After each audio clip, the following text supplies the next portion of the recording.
The last thing Yarden Voss expected when he woke up that morning was to be wearing a stiff black bow tie and balancing a tray of champagne flutes at a five-star gala he clearly didn't belong in. He was a construction worker, a single dad. A man who patched drywall with one hand while flipping pancakes with the other. But when his buddy Raoul, a part-time waiter, broke his ankle that afternoon and begged Yarden to cover a shift for $200 cash, he couldn't say no. Not when his 6-year-old daughter, Elia, needed new shoes and her after-school tuition was overdue again. So here he was standing under crystal chandeliers in a ballroom that probably cost more than his entire apartment building, praying no one noticed he'd never done this before. "Sir." "Tray up, not down," barked a catering manager as she passed. "And smile." "You're not at a funeral." Yarden adjusted the tray and forced a crooked grin, muttering under his breath. "Feels like one." He weaved through tuxedoed guests and glittering gowns, offering drinks like he hadn't just changed out of paint-stained jeans in the back of a delivery van.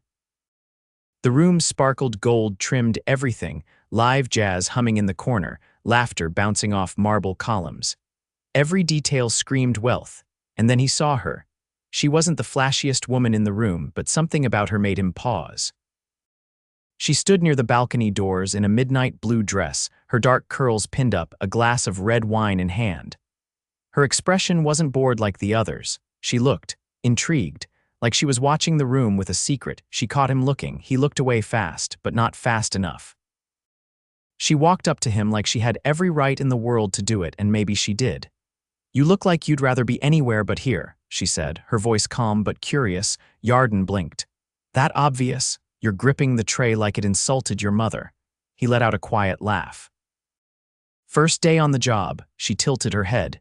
"You're not a waiter." "Nope." "Then what are you, Dad?" he said without thinking. "Mostly that." Her smile grew. "That's a good answer."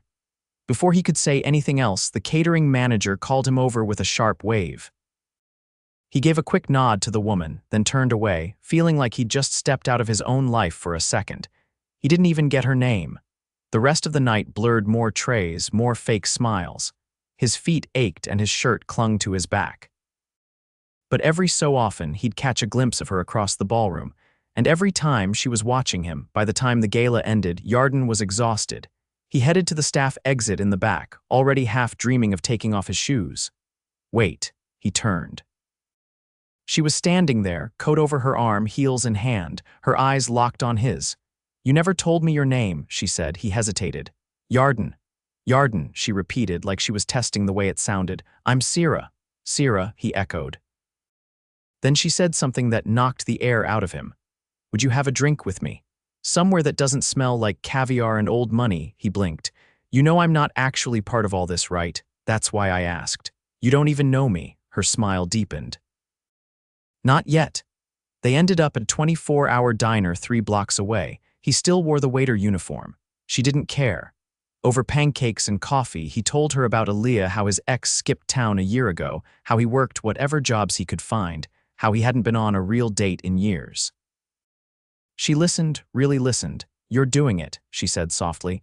"Raising a daughter on your own, figuring it out, that's rare." He looked at her. "What about you?" She hesitated. "I work too much, haven't figured out the rest yet." She didn't say what she did. He didn't ask. Something about the way she avoided it told him it was complicated. They talked until the sun started to rise. He walked her to her car, a sleek black beast parked alone down the street. She leaned against the door. "I'm glad I met you tonight, Yarden." "Me too." She stepped closer, close enough for him to smell the faint citrus of her perfume. "I'd like to see you again." He was still trying to believe this was real. "You sure?" Sera looked at him, eyes steady. "You're the most grounded man I've met in years, and you didn't once ask what I do or how much I make. That says everything." He touched her hand. "I don't care about that," she smiled. "I know." Then she kissed him. It wasn't rushed, it wasn't flashy, it was warm, sure. Like they'd known each other longer than a single night. When she pulled back, she whispered, "I'll find you." Then she got in the car and drove off. Yarden stood there, heart pounding, watching the taillights disappear. He didn't know her last name. He didn't have her number. But he knew one thing: he wanted to see her again. And she said she'd find him. 3 days passed before he saw her again. Yarden had just finished patching a cracked ceiling in a third-floor walk-up when his phone buzzed with a call from a number he didn't recognize. He almost let it go to voicemail. He still had to pick up Aaliyah from her after-school program and grab groceries before dinner, but something made him answer. Yarden Voss, a woman's voice asked, polished, unfamiliar, speaking. You're requested at an address in Midtown tomorrow morning. 7 o'clock sharp. Bring your tools. He shifted the phone. I think you've got the wrong guy. I didn't apply for anything in Midtown. The request was specific. You were recommended. Compensation has already been approved. Full day rate plus bonus. He hesitated, eyeing the patch of dried plaster on his sleeve. Text me the address, he said finally. The next morning, he stood in front of a glass and steel high-rise that looked like it had been carved from a billionaire's dream. The doorman didn't blink as he buzzed him up to the penthouse. The elevator opened directly into a space that looked more like a private art gallery than an apartment. Vaulted ceilings, floor-to-ceiling windows, and a view of the city that made his chest tighten. And then she walked in, Sera. This time her hair was down, loose waves brushing her shoulders, and she wore a crisp white shirt tucked into tailored charcoal slacks. She carried herself like she owned the building, which, as it turned out, she did. You found me, he said, stunned. No, she replied, walking toward him with a glint in her eye. I found you. He looked around. So this is your place, one of them. He stared at her. When you said you worked too much. I run a company, several actually. You're a CEO, she nodded. Is that going to be a problem? Yarden thought of his rent notice, of Aaliyah's worn backpack, of the second-hand boots he'd patched with duct tape last week. Then he looked at Sera, really looked at her, and saw the same quiet confidence she'd carried the night they met. Except now it burned brighter. No, he said, just unexpected. She gestured to a corner of the room where an entire wall had been stripped down to exposed brick and tangled wiring. I need this space converted into a reading lounge. The contractor flaked. I remembered you said you worked with your hands. You want me to build it? I want you to design it with me. I trust your instincts, and I don't trust many. He stared at the mess. That's a lot of trust for someone you've met once. She leaned against the window frame. People show you who they are when they're not trying to impress you. That night you weren't trying, you just were. He nodded, then crossed to the wall and ran a hand across the uneven surface. I'll need a day to sketch something, 2 weeks to finish the work. Maybe less if I can get help. Take what you need, I'll make the arrangements. He turned back to her. Why me, Sera, really? She stepped closer, eyes never leaving his. Because you make things better, even when they're broken. The next 2 weeks unfolded like nothing Yarden had expected. Each morning he arrived early. Sera was usually already up, barefoot on the terrace with a mug in hand, reading emails or talking into a headset. She never micromanaged, but she always noticed. When he swapped out a warped beam for reclaimed wood from a salvage yard across town, she ran her fingers over the grain and said softly, You see beauty in what others toss away. He didn't know what to say to that. He brought Aaliyah by one afternoon when her school closed early due to a power outage. He expected hesitation, maybe annoyance. Instead, Sera knelt beside her, offered her a cup of cocoa, and showed her the secret drawer in the guest room filled with coloring books and markers. She's shy, Yarden warned. She's brilliant, Sera countered, watching Aaliyah carefully draw a sun with too many rays. She sees everything. That night, after Aaliyah had fallen asleep in the guest room, Yarden found Sera in the kitchen, barefoot again, 2 glasses of wine already poured. I don't usually let people in, she said, handing him one. Not into this space, not like this. He took the glass.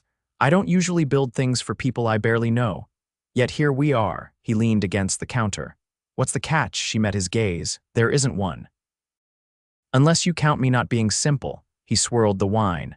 I'm not looking for simple, I'm looking for real. Her breathing hitched just slightly. That's harder to find than it should be. They didn't kiss that night, but they didn't need to. The next morning she was gone before he arrived, a note on the counter. Meeting in Zurich. Back in 2 days. Finish the molding if you can, and check on Aaliyah's drawer, it's missing her favorite markers. By the time she returned, the reading lounge was complete. The walls were warm cedar, the lighting soft and golden, and a built-in bench ran under the window with shelves tucked beneath. She stood in the doorway, speechless. He didn't need her to say anything, but she did anyway. "You didn't just build a room," she whispered. "You built a haven." He stepped back. "It's yours." She turned to him. "You are the only man I've ever met who made something beautiful without asking what it would get him." He looked at her, heart pounding. "Doesn't mean I don't want something." She stepped forward. "Then ask." He didn't hesitate. "Dinner, just us. No wine, no walls," she smiled. "Tomorrow night, I'll pick you up." He nodded once, pulse thrumming, and as she walked away, he realized something terrifying and exhilarating all at once. He wasn't just falling for her, he already had. The first thing Yarden noticed when Sera pulled up to his neighborhood was that she wasn't driving a sleek black car tonight. Instead, she sat behind the wheel of a deep burgundy classic convertible, top down, engine humming low like it had secrets. It didn't scream money, it whispered it. He stepped out of his building, wearing the only blazer he owned, freshly pressed. Aaliyah was inside with his neighbor Mrs. Green, who adored his daughter enough to offer to keep her overnight with zero notice. "You sure this isn't too far out of your comfort zone?" he asked as he climbed in beside her. "I'm trying something different," she said, eyes forward as she eased the car out onto the street. "I wanted to see what it felt like to drive myself for once." He glanced at her hands on the wheel, no rings, no visible tension, just quiet certainty. They drove for nearly half an hour away from the city's core. Eventually, she turned onto a gravel path flanked by lanterns and pulled up to a secluded, ivy-covered estate tucked behind wrought iron gates. The lights inside glowed soft and gold.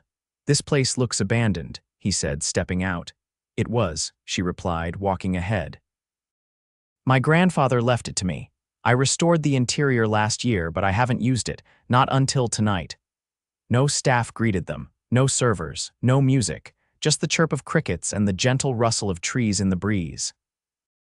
She unlocked the front door herself, leading him into a kitchen that smelled faintly of rosemary and fresh baked bread. "You cooked?" he asked, surprised. She opened the oven and pulled out a dish with roasted vegetables and something wrapped in parchment. "I followed a recipe." "Mostly." He watched her set the table with mismatched plates and antique silverware.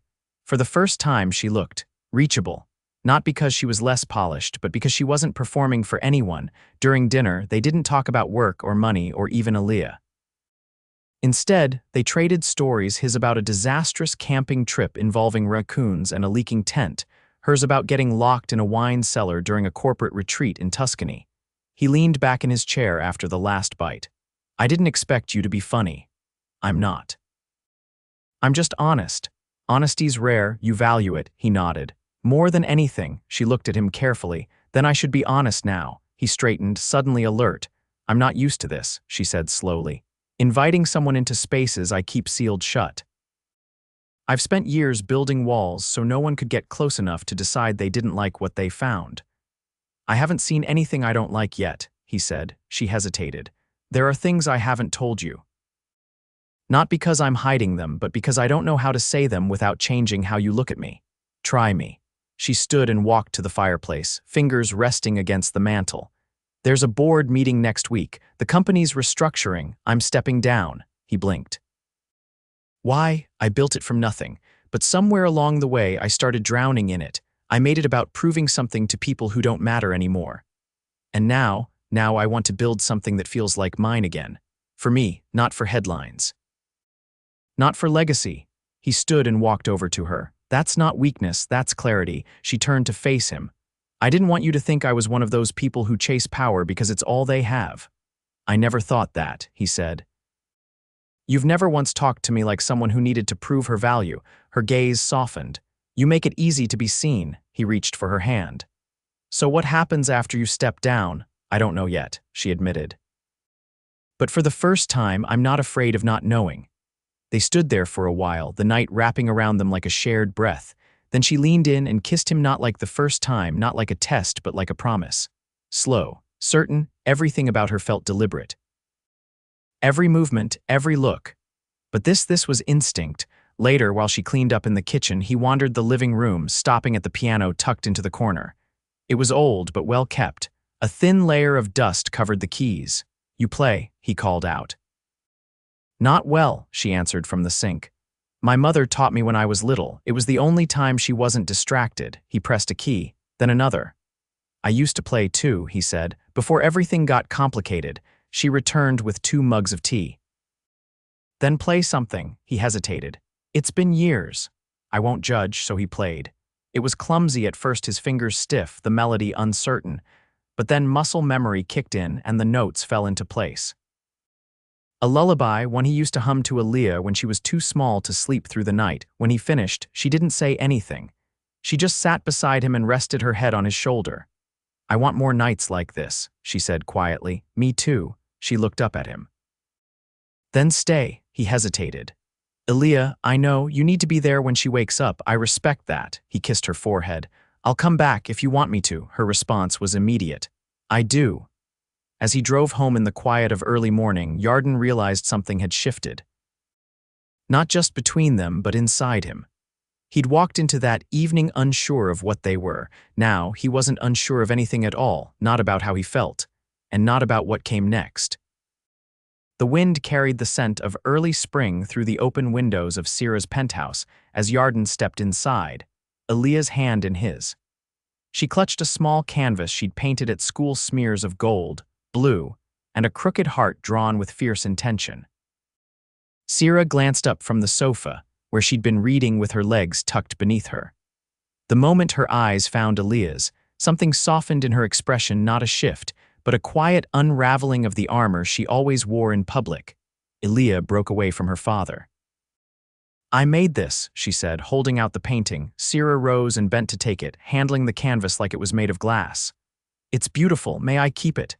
Yes, Aaliyah nodded. It's for your wall, the empty one. Yarden blinked. You remember that? I remember everything. Sera caught his eye and gave the slightest shake of her head, like she couldn't quite believe how deeply that child could see. Then she turned to Aaliyah. I'll hang it tonight. As soon as Aaliyah disappeared into the guest room to unpack her overnight bag, Yarden crossed the room. She's been asking about you all week, he said. Wants to help you pick the furniture for your new place. I was thinking of asking her opinion on the rug. He studied her face. There was something different, a quiet restlessness beneath the surface. What's going on? I had the final board meeting yesterday. And I signed the papers. I'm no longer the CEO, she exhaled. I thought I'd feel lighter, but I just feel still. Still's not a bad thing, he said. It means you're waiting for the next right move, not rushing into the wrong one. I don't know what the right move is anymore, he pulled her in. Then don't figure it out alone. She leaned into him, resting her head against his chest. I haven't made space for someone like you before, someone who doesn't ask me for anything but still gives me more than I know how to hold. You don't have to hold it all at once. Just one day at a time, she looked up. I've been thinking about something. Yeah, I want to build something new, not another company, something real, tangible. I want to create spaces, places people actually want to live in, not just invest in, architecture, restoration, design. Homes with soul, like what you did with that reading lounge. He raised a brow. You want to do it with me. I want to fund it. You'd be the heart. I'd be the backbone. He stepped back, stunned. You're serious. I have the resources. You have the vision. We could change the way people think about home. He hesitated. And if we fail, then we fail together. But I don't think we will. He ran a hand down his face. This is bigger than I imagined. I don't want to just fall in love with you, Yarden. I want to build a life, one we both shape. One Aaliyah can grow up inside. He stared at her with something close to disbelief. You're not afraid of that. I spent years being afraid of wanting too much. Then I met you, and now I'm more afraid of wanting too little. The next 3 months moved fast. They found a small brick building in the heart of a quiet neighborhood, once a flower shop, now abandoned. Sera bought it in a single afternoon. Yarden designed the space from the inside-out open workshop in the back, meeting room with high windows in the front, and a corner nook with floor pillows and soft lighting where Aaliyah could do her homework. They called it Found and Formed. On opening day, a small crowd gathered outside. Local families, friends of friends. A few press members who'd caught wind of the project, curious about why a former CEO had disappeared from the corporate world to open a community design firm with a man who still drove a 20-year-old truck. Sera stood beside Yarden under a canopy of string lights. Aaliyah clutched his hand on one side and Sera's on the other. He looked out at the people. We built this place for anyone who's ever felt like they didn't belong in the kind of spaces they see in magazines. For people who want warmth, not perfection. For families, for single parents, for anyone starting over. Sera added, it's not about luxury, it's about meaning. And meaning is something we all deserve. Later that evening, after the guests had gone and Aaliyah had fallen asleep curled up in the reading nook, Sera took Yarden's hand and led him to the back room. The workbench was covered in sketches and fabric swatches, but she cleared them with one sweep and pulled out a small velvet box. He stared at it. What is that? Open it. Inside was a silver key, simple, no diamonds, no fanfare, just a key. He lifted it. To what? To my place. To this place, to wherever we go next. He looked up at her. You want to share everything? I already have. He wrapped his arms around her and kissed her like he hadn't been able to all night. When they pulled apart, she whispered against his skin, I didn't fall for a man who fit into my world. I fell for the one who reminded me how to build a new one. He rested his forehead against hers. We're going to be okay, aren't we? She smiled softly. We already are. Outside, the wind stirred the lanterns. Inside, the lights glowed warm against the walls they'd built together, and for the first time in a long time, Yarden didn't feel like he was standing on the edge of something uncertain. He felt home. Rain pattered softly against the windows of Found and Formed as Yarden adjusted the final panel of reclaimed wood on the consultation wall. The space was quiet, filled with the low hum of his favorite record spinning from the corner speaker. With the last plank in place, he stepped back and ran his hand along the edge, checking for any missed splinters. Perfect. He wiped his hands on a cloth just as Sera walked in from the back, her hair damp at the ends. She'd taken Aaliyah to her weekend music class that morning and had returned with a tote full of tulips and a still warm loaf of seeded bread from the corner bakery. Did she like the new piano instructor? He asked as she set the bread on the counter. She said he smelled like oranges and wore 2 different socks, so yes, I think she's in love. Yarden chuckled. That kid's got standards. Sera leaned against the table watching him. You've been in here since sunrise. I wanted the wall finished before tomorrow's appointments. You could have waited. I didn't want to, she smiled, but it didn't quite reach her eyes. There's something I need to tell you. He set down the cloth. What is it? I received a letter this morning from my father's estate lawyer. Yarden's brow furrowed. I thought everything was settled years ago. So did I. But apparently there's a property overseas, a vineyard. I didn't know it existed. It was locked in a trust that matured last week. He crossed his arms, expression unreadable, and I'm being asked to go, not just to sign papers. They want me to decide if I'll take it over or sell. Where is it? Southern France, near Gourds. That's not exactly next door. No. It's not. He studied her face. How long would you be gone? I don't know, a few weeks, maybe longer if I stay to assess the estate. The silence stretched between them. I didn't tell you because I was afraid you'd think I was running, she said quietly. I don't think that, but I don't want to build something with you while waiting for the other shoe to drop.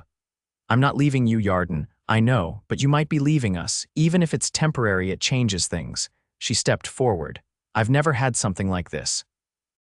With you, with Aaliyah, I'm not walking away from it. You're considering it. I'm considering what it means, that's different. He let out a slow breath. Then take the time, go see it, but don't go alone, she blinked. You want to come? No, I think you need to go alone. But when you come back, I need to know what you want, not just what you're willing to give up. Sera reached for his hand. I want this, I want us. The vineyard doesn't change that. He looked at her, eyes steady. Then prove it, come back, she nodded. I will. 2 weeks later, Yarden stood by the kitchen sink, drying Aaliyah's cereal bowl when the door opened and Sera stepped inside. Her hair was longer. Her skin sun warmed.